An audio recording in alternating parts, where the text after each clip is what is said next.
lipoaspiração é a campeã das cirurgias plásticas realizadas no Brasil, conquistando cada vez mais homens e mulheres que almejam o corpo perfeito e o fim dos indesejados pneuzinhos e colotes que permanecem apesar da dieta e dos exercícios físicos. Outro procedimento bastante procurado é a lipoescultura. Nesse caso, o cirurgião retira o excesso de gordura de algumas partes do corpo para remodelar outras áreas, como o quadril ou a parte interna da coxa. E para falar mais sobre esses dois procedimentos, a gente conversa agora com o Dr. Ricardo Andrade. Doutor, queria que o senhor começasse falando para a gente sobre a grande diferença entre lipoaspiração e lipoescultura. Bem, Karina, a diferença basicamente é que na lipoescultura nós removemos a gordura e transferimos para uma outra área corporal. Para quais casos, doutor, esses procedimentos são indicados? Para aqueles casos de gorduras localizadas e indesejadas, lembrando que todos os dois métodos não são métodos de emagrecimento. Como é feito o planejamento para a cirurgia de lipoaspiração e a lipoescultura? Deve ser muito criterioso, com uma série de exames clínicos, uma boa avaliação cardiológica e ultrassonografia da área que vai ser operada. Explica pra gente também, doutor, um pouco como é a cirurgia de lipoaspiração e lipoescultura. Vamos então explicar um pouco sobre as técnicas. Nós podemos diferenciar as lipoaspirações em grande, médio e pequeno porte.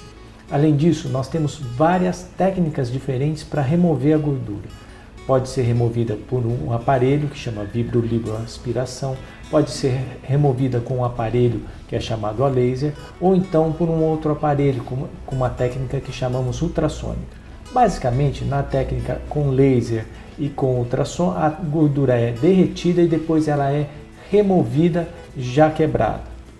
Para fazer esses dois procedimentos, doutor, qual é o profissional mais indicado e onde as pessoas podem buscar esse profissional? Lipoaspiração, nós estamos falando de cirurgia a ser feita por um cirurgião plástico. Basta você consultar o site da Sociedade Brasileira de Cirurgia Plástica e conferir se o profissional que você buscou é afiliado à sociedade.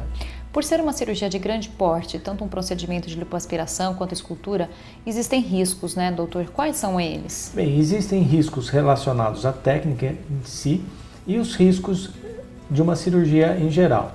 O mais comum é a dor, inchaço, hematoma.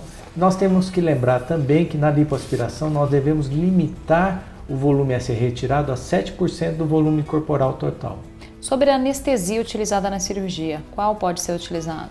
Bem, aí nós vamos lembrar, nós temos lipoaspiração de pequeno porte, que podemos fazer com anestesia local, e lipoaspiração de médio porte, que podemos fazer com anestesia local mais sedação. As lipoaspirações de grande porte são sempre com anestesia geral ou pela técnica de bloqueio. Essa questão da anestesia geral, muitas pessoas têm medo, né, doutor? Isso é um mito? O porquê que esse medo existe realmente? A anestesia evoluiu muito, mas você deve sempre fazer uma avaliação prévia com o seu anestesista, que chama avaliação pré-anestésica, e ficar bem ciente dos riscos e complicações, já que a anestesia geral está relacionada a complicações em 1 em cada 5.200 casos.